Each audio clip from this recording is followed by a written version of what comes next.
Peace be upon you all. Dear respected attendees, welcome to our educational programs introduced by Saudi Charitable Association of Diabetes. With direction of members of administration, our program is titled with Insulin Centenary Event, in which all the world celebrates 100 years over insulin discovery by the scientists Frederick Banting and Charles Best, who introduced one of the greatest human services to the world. Our lecture today is Insulin Pump. Our lecture is introduced by Dr. Abdullah القويحص. Dr. Abdullah is Assistant Professor at College of Medicine, King Saud University. Dr. Abdullah is Consultant of Diabetes and Endocrinology. And now let's start our program with Dr. Abdullah. Welcome, Dr. Abdullah. Thanks deeply for accepting our invitation. السلام عليكم ورحمة الله وبركاته. الحضور الكرام، أهلا ومرحبا بكم في برنامج التوعية والتثقيف الصحي عن داء السكري المقدم من جمعية السكري السعودية الخيرية بتوجيهات من أعضاء مجلس الإدارة. برنامجنا التثقيفي اليوم بعنوان مئوية الأنسولين، حيث يحتفل العالم بمرور 100 عام على اكتشاف الأنسولين على يد العالمين فريدريك بانتينغ وتشارلز بيست، ليقدم بهذا الاكتشاف واحدة من أعظم الخدمات الإنسانية للعالم. محاضرتنا اليوم بعنوان مضخة الأنسولين. يقدم لنا المحاضرة سعادة الدكتور الفاضل عبدالله القويحص، استشاري الغدد الصماء والسكري وأستاذ مساعد بكلية الطب جامعة الملك سعود. أهلا ومرحبا بكم سعادة الدكتور الفاضل عبدالله القويحص، شاكرين ومقدرين جدا تلبية الدعوة. والآن إن شاء الله نبدأ الفقرة الأولى من برنامجنا التثقيفي ومحاضرة مضخة الأنسولين. تفضل دكتور، حياك الله. بسم الله الرحمن الرحيم. السلام عليكم ورحمة الله وبركاته. في البداية أحب أشكر جمعية السكري الخيرية على هذه الدعوة الكريمة، والأستاذ عبدالله الحميدي وأعضاء مجلس الإدارة والمثقفين وكل من رتب لهذا الاجتماع، وأشكر الحضور الكرام.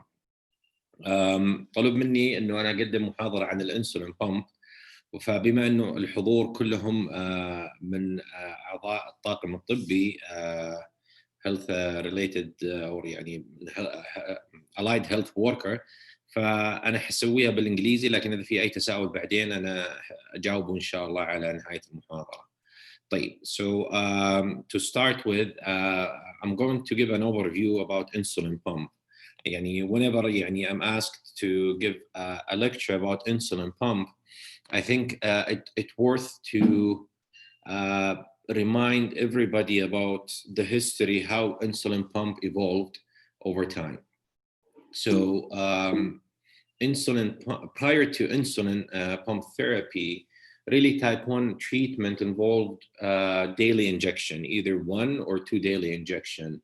And at that time, NPH, animal origin, regular insulin was the mainstay of treatment. And the goals of treatment were different from what we have right now. Fear of hypoglycemia was the main drive to keep the glucose hovering around 250. And remember, at that time, the relationship between diabetes control and complication was only theoretical. It was suspected, but not yet clinically proven. So when insulin pump or continuous subcutaneous insulin infusion was introduced mid to late 70s, and was the first to introduce the idea of mimicking the physiology of insulin secretion. So insulin pump came before MD, the idea of MDI. MDI came when insulin pump was found successful in controlling blood glucose level for patients with type 1 diabetes. And if we look at this journal, this is from New England Journal of Medicine. Sorry, this is British Medical Journal. This is back in 1978. So we're talking something like 42 years ago. Some of you were not even yet born at that time. And if we read the summary of that paper, so the idea of the study was to examine the feasibility of achieving long period of near normal glycemia in patients with diabetes. And that was the main drive at that time scientists were trying to achieve. They want to keep blood glucose within target for a longer time. And they were testing, is this possible or not? And then they go on in describing the study to assess the effect of blood glucose control on diabetes or diabetic microvascular disease. It will be necessary to achieve long-term normal glycemia in selected diabetics or patients with diabetes. So at that time, and this is late 70s, it was theoretical idea or that good glucose control will result into decrease in microvascular complication. And scientists were thinking, okay, how can we prove that and how can we demonstrate that? And one of the tools was, okay, let's try the continuous insulin infusion. And let's see if we can be successful in maintaining normal or near normal glucose level for a longer period of time. Then after, this is a New England Medical Journal, this is in 79, so approximately 41 years. So they were talking about reduction of normal glucose. So, and it's fascinating to read those abstracts and how people 40 years ago, and it's not so long, 40 years ago is not a long time, and when we measure it in history, it seems to be just a few months ago. So they were describing that glycosuria was eliminated in 6 of 7 patients during pump treatment. And I mean, this was a great achievement 40 years ago, that they were able to eliminate glycosuria, because the way in like 60s, 50s, or early last century, glucose control was tested by the amount of glucose in the urine. So the idea of eliminating glycosuria is great achievement. None of the selected subjects had hypoglycemia. These results demonstrate that plasma glucose can be lowered to normal ambulatory patients, in normal ambulatory patients with brittle juvenile diabetes using portable subcutaneous infusion for 2 or 4 days. So later in the 70s, continuous glucose, later in the 70s, the SMBG, A1C, SA, and purified insulin preparation was introduced. And basal bolus approach in insulin pump was adapted for use in MDI. MDI idea came, let's use a longer insulin for basal and shorter insulin for bolus. All of this set the stage for the DCC trial, which took place in the 80s, and the result was ready in the early 90s.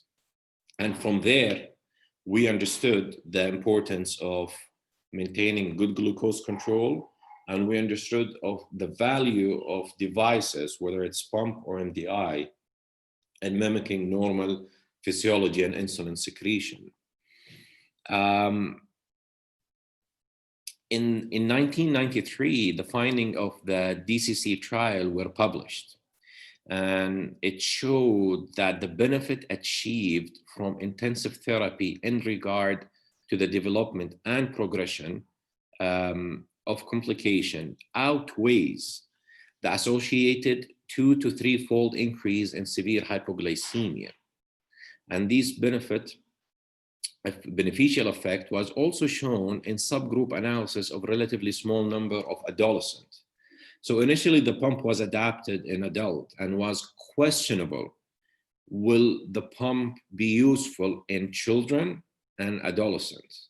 And this is the first publication of the DCC trial, And you can see here both cohort for the secondary and primary intervention using of tight glucose control, and part of those were using pump, led to decrease in microvascular complication.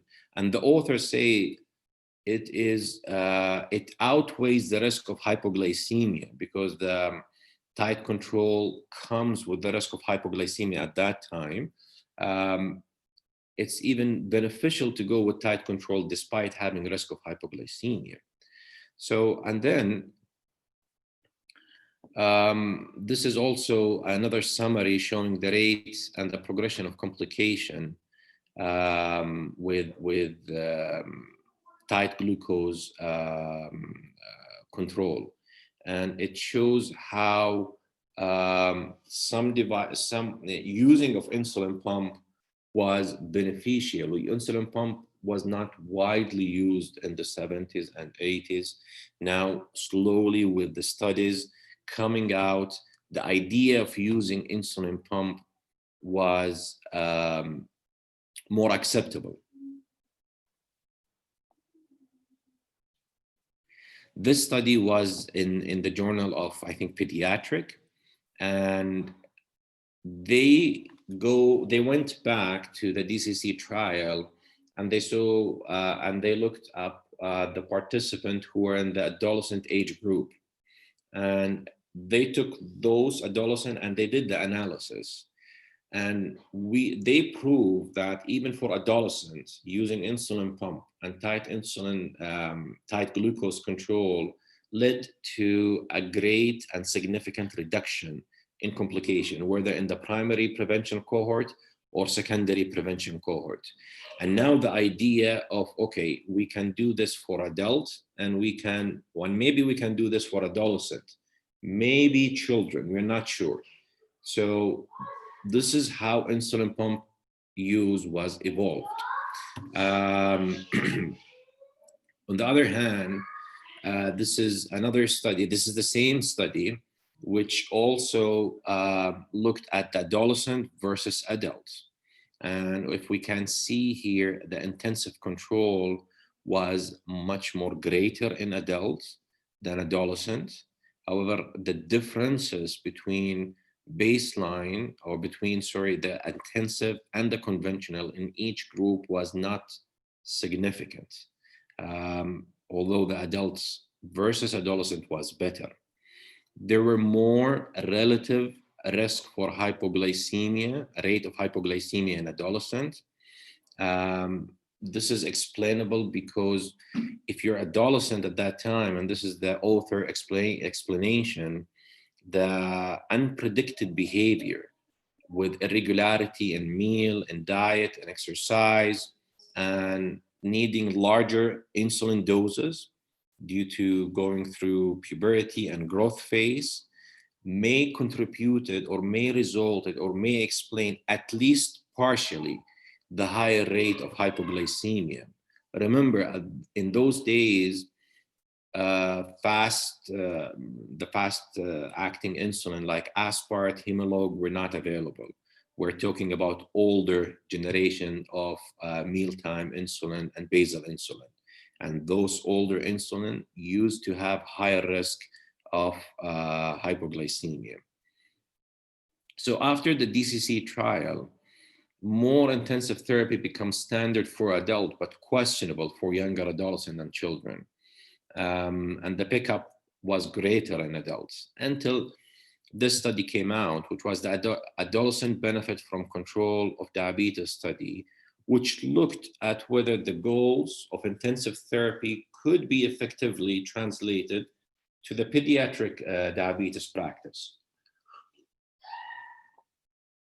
So for that, the study consists of 75 subjects ranging in age between 12 and 20 who were started on intensive therapy, and subject chose the mode of intensive therapy. So as a patient, you are able to choose what to use. So 50 chose MDI and 25 chose insulin pump.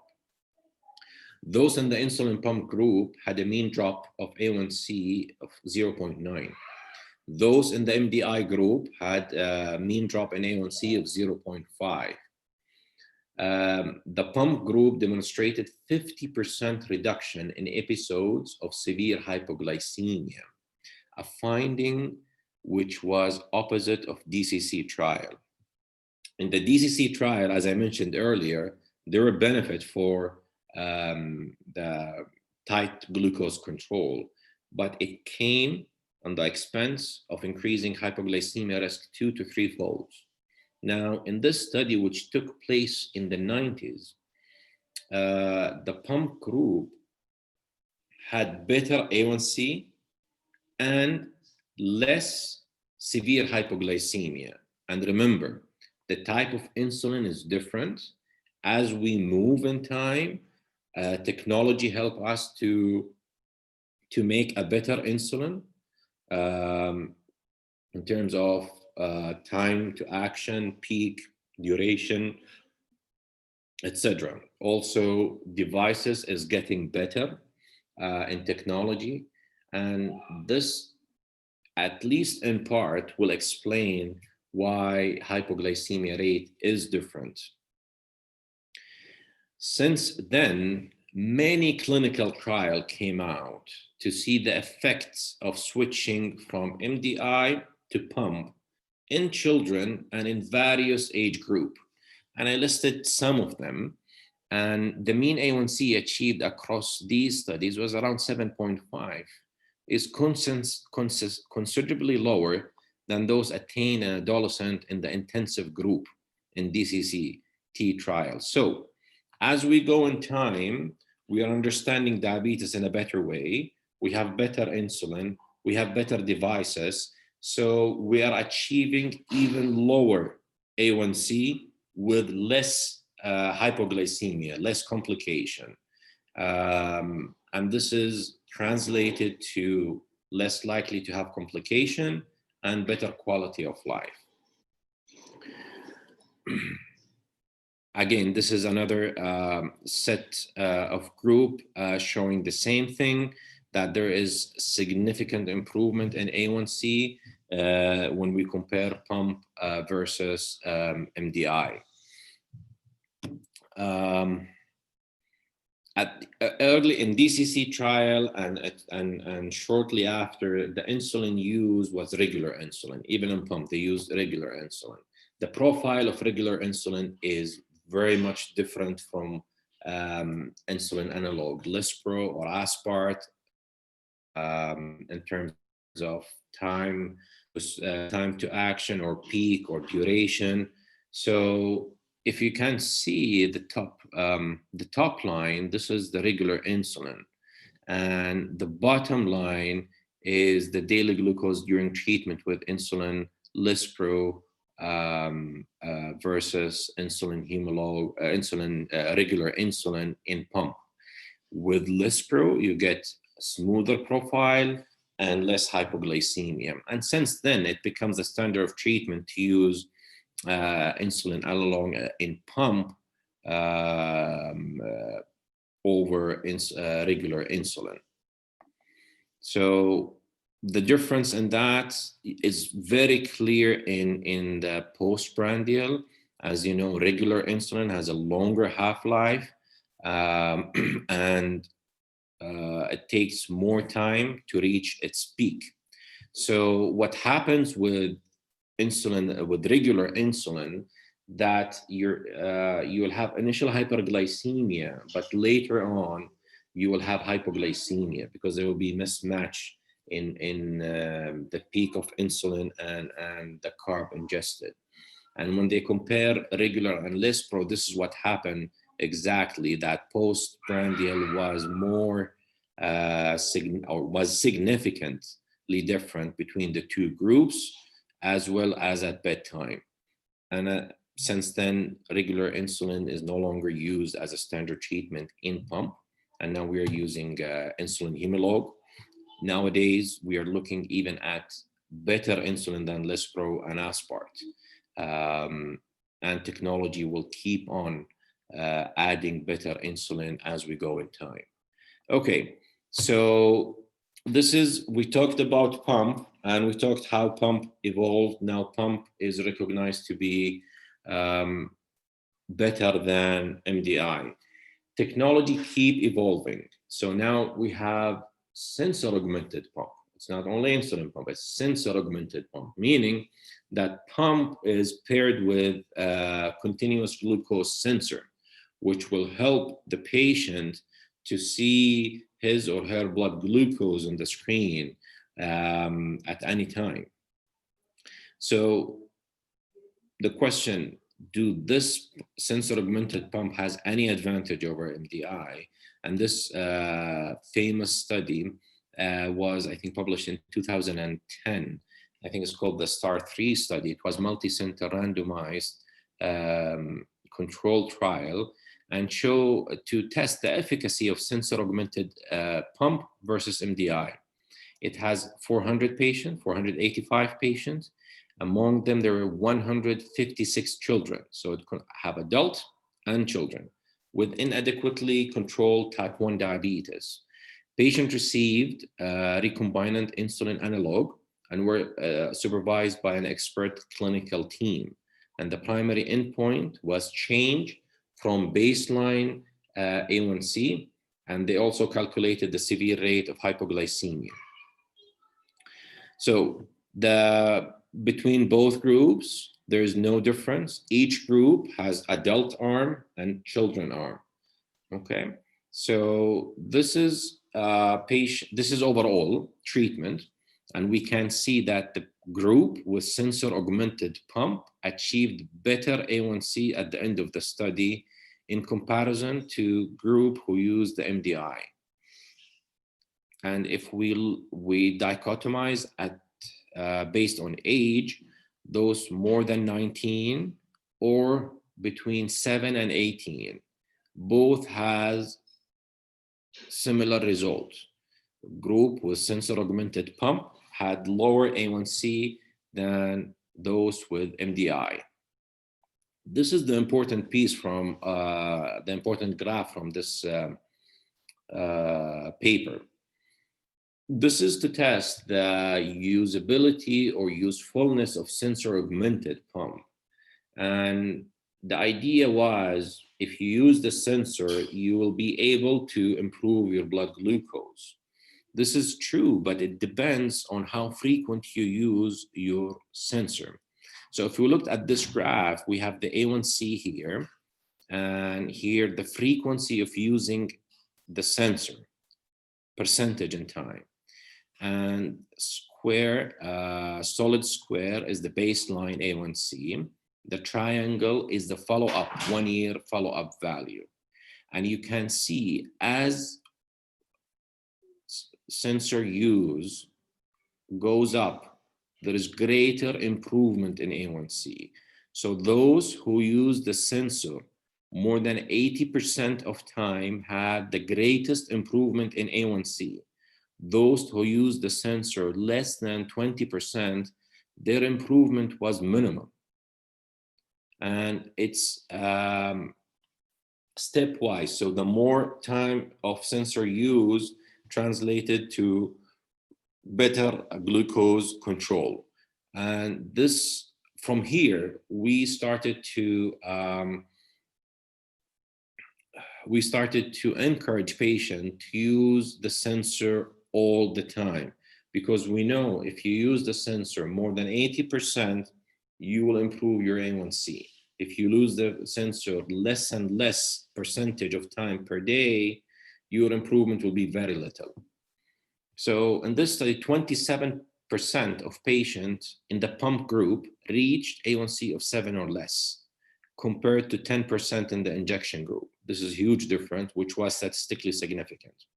And using A1C target recommended by ADA for children between 6 and 12, which is less than 8%, and adolescent between the age of 13 and 19, which is less than 7.5%, we find that 44% of children and adolescents in the pump therapy group and only 20% in the injection therapy group reached their target at 1 year. And this was also significant. There were no differences in weight. So, and this is a bigger advantage. So you have a better glycemic control, but no significant increase in weight, because many children, many adolescents and adults will fear that if they tighten their glucose control, they will increase their weight because they will need more insulin. With the pump therapy, as we see here, that was not the case. Okay, so we have better control. Did that translate to high rate of hypoglycemia? And the simple answer here was no. There were no difference between the pump group and the injection group in terms of hypoglycemia. Okay, so how the sensor works. Let's talk a little bit about the sensor. So initially when the sensor came out, and this is true for the Veo, Medtronic Veo, that was available here in Saudi Arabia. It has the feature of suspend on low. And the idea is you will set a number and you will tell the pump, if my blood sugar reach, for example, 50 or 60, suspend the pump. So stop insulin delivery. So it's very simple. When the blood glucose hit target, which is whatever you set, the pump will stop. And will stop for at least 30 minutes and a maximum of 2 hours. It's also, if you activate it, it also has an alarm. It's automatically on when suspend feature is used. So when you hit the low target, the alarm will sound, and then you will know that you are already low. You have a feature to give an alarm before low, but you have to turn it on as a patient. So if the blood sugar is predicted to reach the limit you have set, and in our example, we said, I think 60, the alarm, in the next 30 minutes, the alarm will sound. It will not suspend. Here, the suspend is only on low. That's the older version, the Veo. But you can set the alarm to sound when it's expected that you will reach low in 30 minutes. Okay, the next generation, which came with Medtronic 640 and the newer sensor, it is suspend before low. So there is an algorithm and certain calculation and certain prediction. What we are saying here to the pump, if the sensor, if you predict that I will reach the low limits, and you can set this as you wish, commonly it's between 60 and 70. Let's take 60 as our example. If you expect that I will reach 60, the pump will suspend before reaching 60. And this has some advantage. We'll talk about it later. But there is conditions upon which have to happen before the pump is suspended. So number one, the predicted glucose value drops below 20 milligram per deciliter above the preset low limit within the next 30 minutes. Okay, so it has to be within the next 30 minutes, and it will go below 20 milligram above the low limit. As we said, the low limit is 60. So if the blood sugar will drop below 80 in the next 30 minutes, the pump will suspend. Okay, so I'll say that again. We set the pump at 60, for example. So the calculation will be 20 milligram above that low limit, which is 80. If the pump predicts that the blood sugar will go below 80 in the next 30 minutes, the pump will stop. And of course, we understand now the feature, alarm before low, and the alarm will sound. Okay.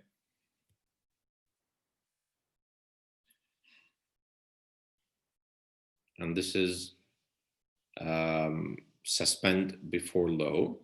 The idea is when we suspend above the target or above the set limits, that we will not actually go into hypo.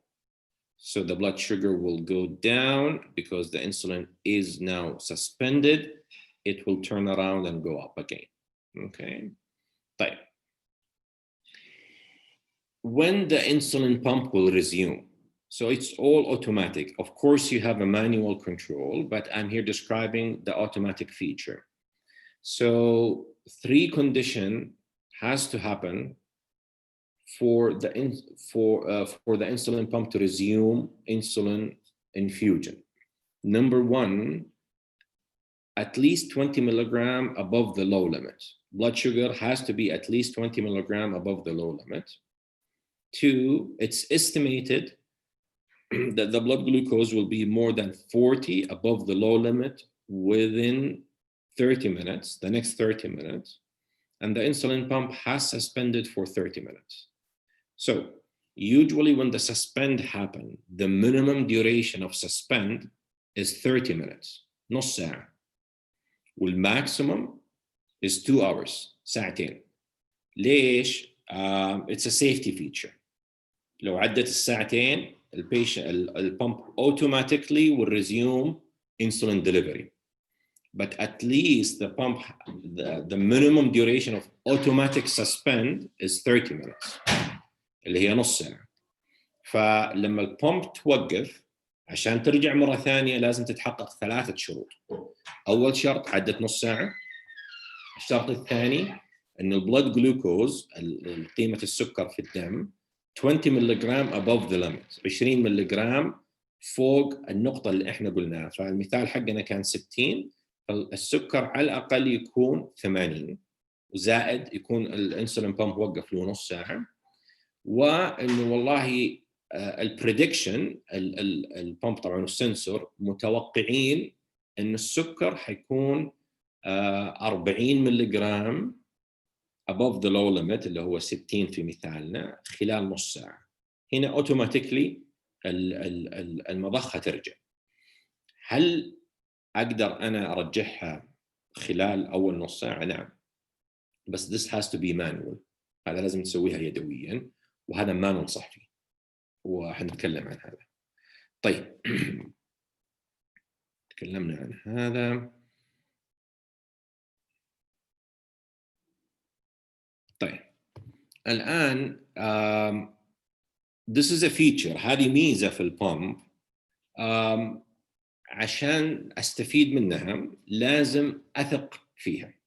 وقد تكون يعني المرضى اللي يبدأون على 640 مع السنسور في البداية في يكون a lot of hesitance، لأنه اللي بيصير إنه لما السكر ينزل والمضخة توقف، البيشنت بيشوف سكره نازل وبيشوف إنه المضخة وقفت، فعلى طول يروح ياخذ له سناك، لأنه هو يقول أوكي أنا حدخل في الهايبو فحياخذ السناك. فاللي بيصير في السكر إنه يرتد ويصير مرة عالي. هنا نقول لا تسوي شيء، لأنه المضخة وقفت عشان المريض لا يدخل في انخفاض. هذه ميزة تحمي المريض. طبعا في شروط نقول أوكي هنا ممكن تأخذ سناك، لكن احنا نقول ثق بالمضخة وخليها تسوي شغلها، لأنه المفروض أنك ما تدخل في انخفاض، سكرك حينزل وحيطلع مرة ثانية. طيب فجاءت الدراسة هذه اللي هي let the algorithm do the work، اللي هي reduction of hypoglycemia using sensor augmented pump therapy with predictive insulin suspension in pediatric with type 1. طيب this was prospective non-randomized over 2 months. الهدف منها primary endpoint we want to assess the mean area under the curve per day in the hypoglycemia during sensor augmented insulin pump use with or without SmartGuard technology. Secondary outcome time spent in hypoglycemia less than 70 and less than 40. So we have 24 patients who fulfill the inclusion criteria and have type 1 for at least 1 year. between the ages of 1 to 21 and using insulin pump for at least 3 months. So this is an interesting study. It was done on 3 phases or stages.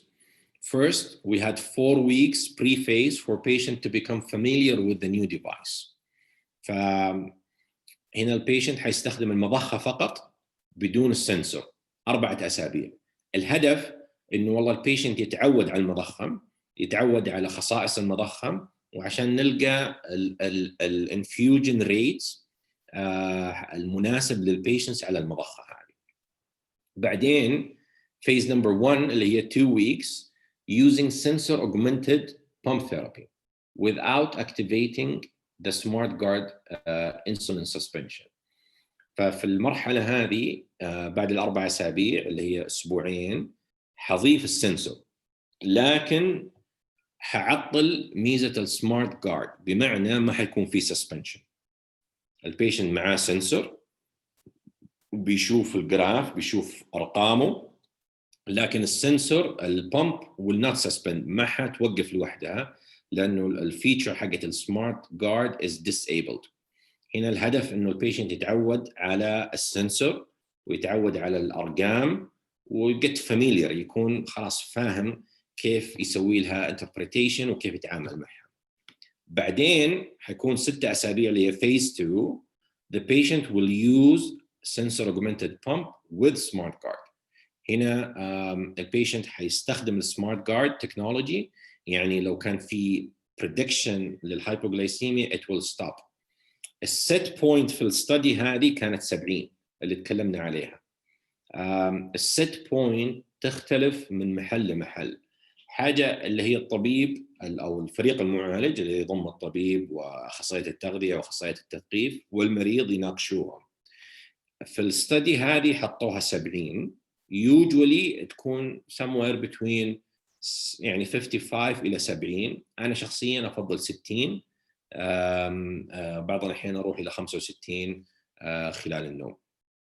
بس هذه تماماً بين الفريق المعالج والمريض to decide أي set point يبغى يحطه. في الستدي هذه حطينا 70.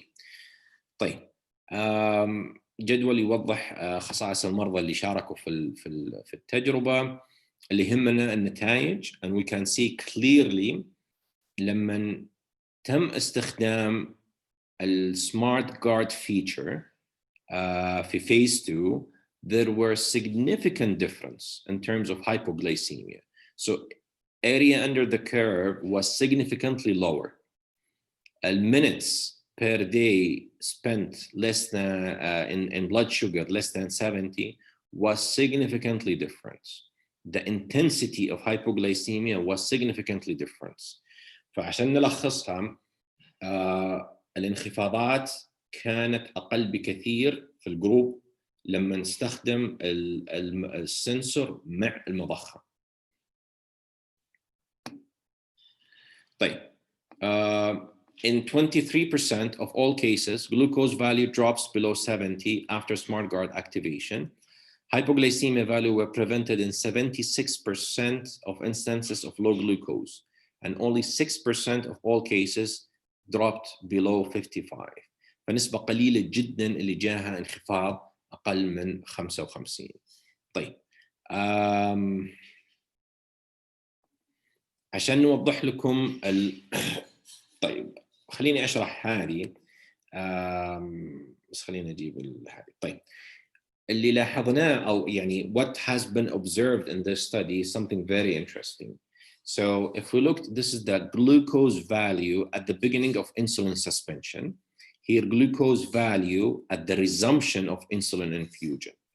So during the day, the mean value of glucose when pump was suspended was 105. And then when pump was restarted was 104.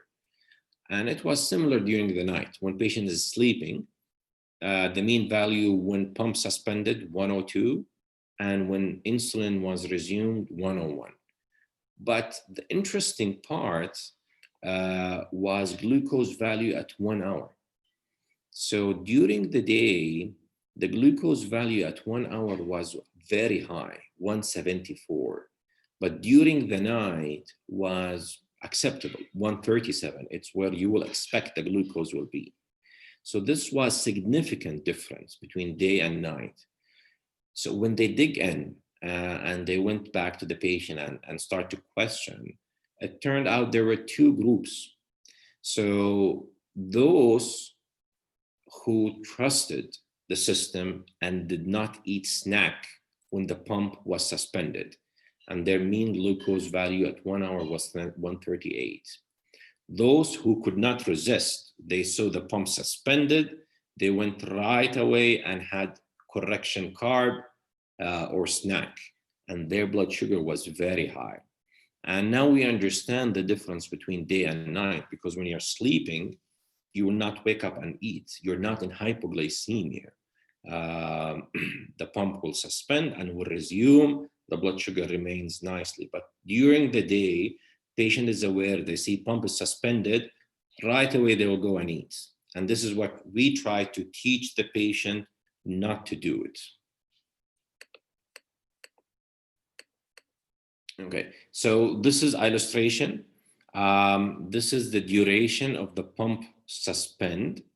And here the time at 2 hours.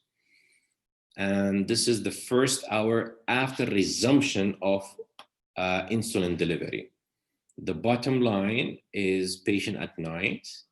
The dotted orange line is patient who trust the system and don't eat when the pump is suspended. The red dotted line, those who could not trust the system and eat when the pump is suspended. And this is during daytime, this is the average. And we can see, and this is of course the blood sugar. If you trust the system, the blood sugar will not overshoot. But when you don't trust the system and you eat when you're not supposed to eat, the blood sugar will overshoot.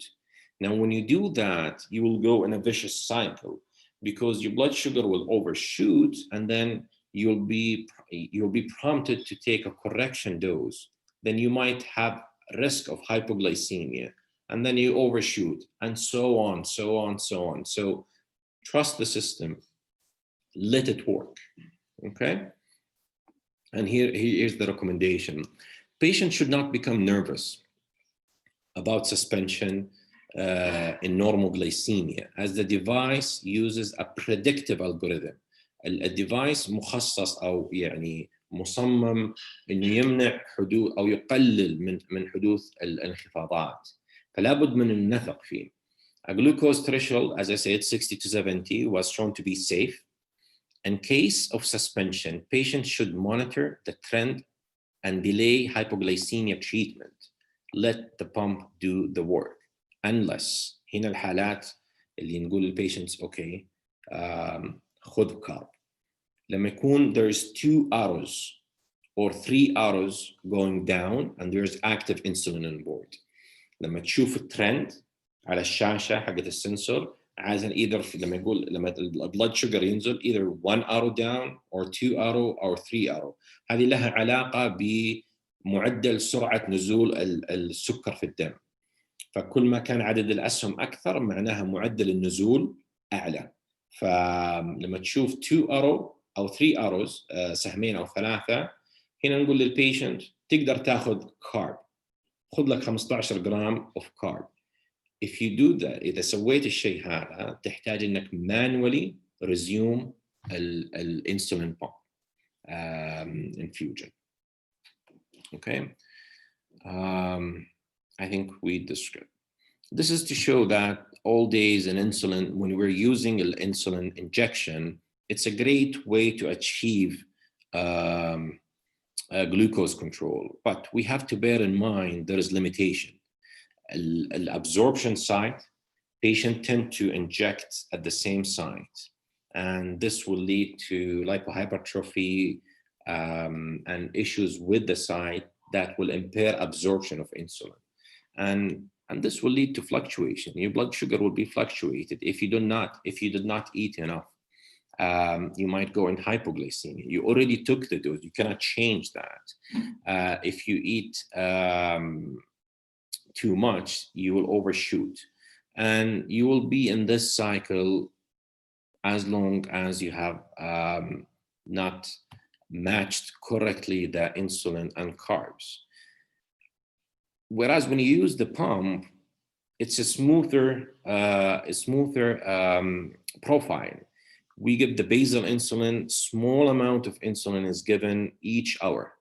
So that will translate to smoother blood sugar profile. Now, we all hope it will be as smooth as in the picture, but this is too good to be true. However, if the basal rate was chosen correctly and the patient used the bolus wizard in a correct way, in general, it helps the patient to be in target more time when we compare it to MDI. So which patient we should start? I think type 1 definitely will benefit from pump treatment, but who in type 1? Those with high A1C, those with who fail to achieve good glycemic control with no or very minimal hypoglycemia on MDI. They deserve to go on pump. Those who wish active lifestyle, they should be on pump. Those who continue to suffer from disabling hypoglycemia, they should be on pump. Those in trimester or pre-pregnancy, looking for tight glucose control, they should be on pump. It's controversial between one guidelines and another. I just brought an example from the New England. It's a judgmental call, but I think type 1, who's able to measure his blood sugar, carb count, and willing to operate the pump, should be given the chance. It should be initiated by specialized hospital team comprising of physician interested in insulin pump treatment, diabetes nurse, clinical dietitian, all trained in pump procedure. Diabetes nurse in Saudi Arabia, we call it diabetes educator, and in some part of the world they call it diabetes nurse. So educator, dietitian, physician, all interested in pump therapy, all trained in pump therapy. It takes time. Sometimes it's frustrating to interpret all the blood sugar going up and down. So it has to be a team because no one member can do this alone.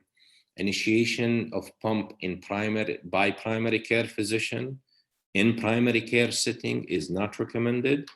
Patient is willing to and motivated to use insulin pump. The necessary commitment include frequent checking of blood glucose, carb counting, and working with the pump team to learn pump procedure. Last few slides, I'm going to show you an example from our clinic. This is patient, maybe 27 years old, who has type 1 for quite some time, I would say at least 12 years. And she actually have nephropathy and very, very high albumin creatinine ratio. So I saw her in early mid 2019, I think around late winter 2019. And this is her blood sugar when we put Librion. She was on MDI. And she did not believe, she was quite resistant, honestly. She did not believe that insulin control is possible. And as you see, most of her time in hyperglycemia, very widely fluctuant blood glucose. So what we did is team approach. This is not my work alone. I have a superior team. I have a very wonderful and efficient diabetes educator, Ustadha Aisha Mutairi and Ustadha Iman Ibrahim, and a great clinical dietitian, Ustadha Sarah Muammar. We worked with this patient. We taught her carb count, how to deal with her diabetes, and then she was interested in insulin pump, and she agreed to go into insulin pump. And I think this is about 1 year later. So you can appreciate there's a huge difference between this and this. This is the result of team approach. And of course, pump treatment helped with this patient. This is also another patient. She was on MDI. She's late 20 or early 30s. She was not sure if MDI will help her to reach better control. So she actually came wanting the pump. She said, okay, I want to try the pump. This is her profile before pump. Her blood glucose in target only 55% of the time. She has hyperglycemia here. So with education, with a great team, this is sometime later on the pump, we were able to increase time and range from 55 to 80 with very minimal hypoglycemia. So she's happier now. However, this same patient who's happier, she came back recently and she said she's tired. She's tired from the work required by pump. And actually she wants to take time off. So she wants to stop the pump for a few weeks, which I agreed with her. So mental health and is very important in this situation. Some patients will really get tired and they need break from the pump. And I think the team should agree on that. The last patient, also early 30s. This patient, we had a problem that she has a peak of blood glucose at Fajr time, no matter what we do. So we tried different, just name it, to the degree that the patient had to wake up in the middle of the night and take short-acting insulin to control this peak. We tried different long-acting insulin, even the newer one. We played with the timing. We played with the time of her dinner. It's just she has difficult diabetes to control. So the pump really helped this patient. I don't have the, this is only for 7 days, so it's missing part of the information, but you can see that her target range increased from 60 to 70. And that peak was eventually eliminated with the pump because you have the ability of incremental increase in basal insulin at any time of the day. Thank you very much for listening. And it's about time. And I'm happy to take any question if any. Okay, Dr. Abdullah Al-Qawayhas, we would like to thank you deeply for your superior lecture and information. And here we have a question. سعادة الدكتور الفاضل عبد الله القويحص نتقدم لكم بالشكر الجزيل ومعنا سؤال.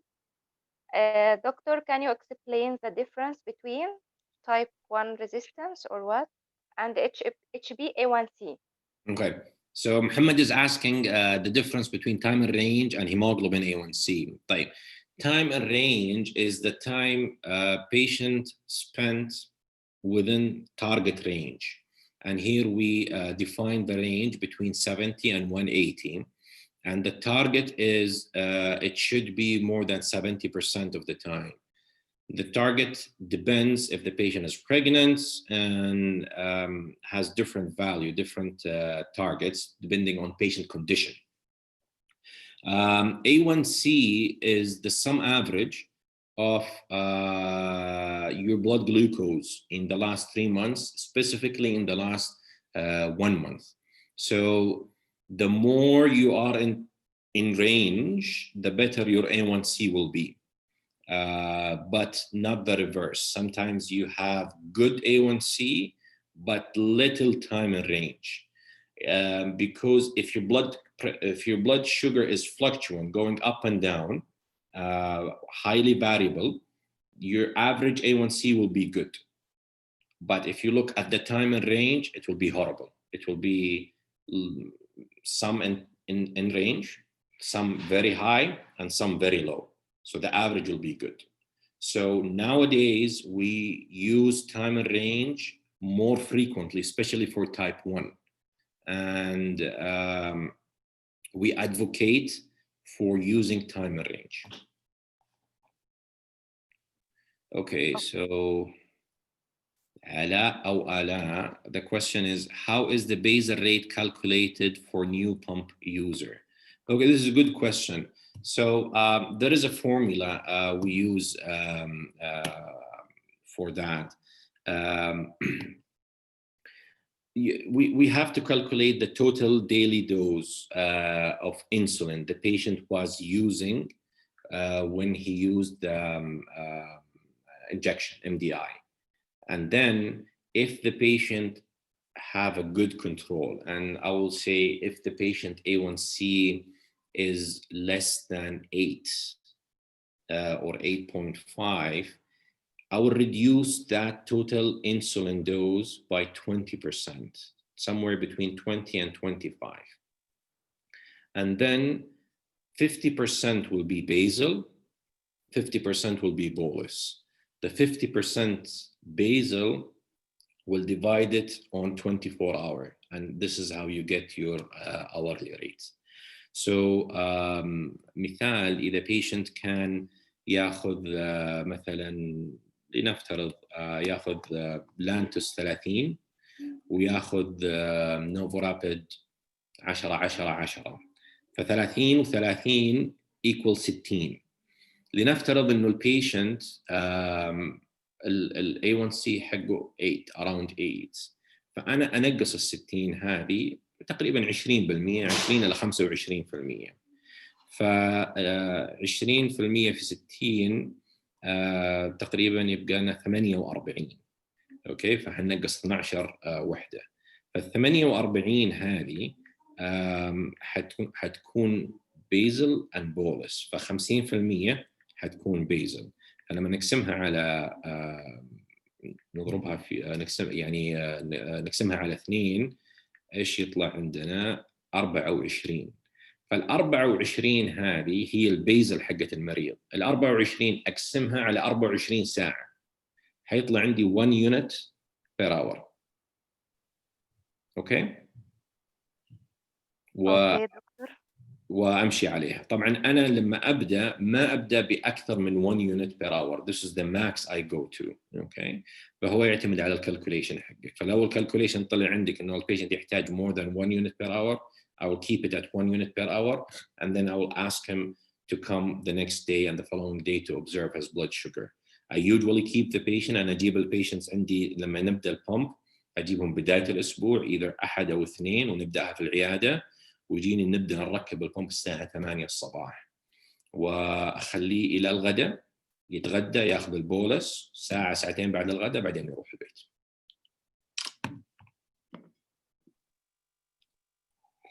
Okay, doctor, we have to finish our lecture. Okay. At the end of our lecture, we would like to thank deeply Dr. Abdullah Al-Qawihas for the wonderful lecture and information. Dear respected attendees, thank you for participation. I have already sent you the link for certificate and evaluation link. Seeing you soon, inshallah.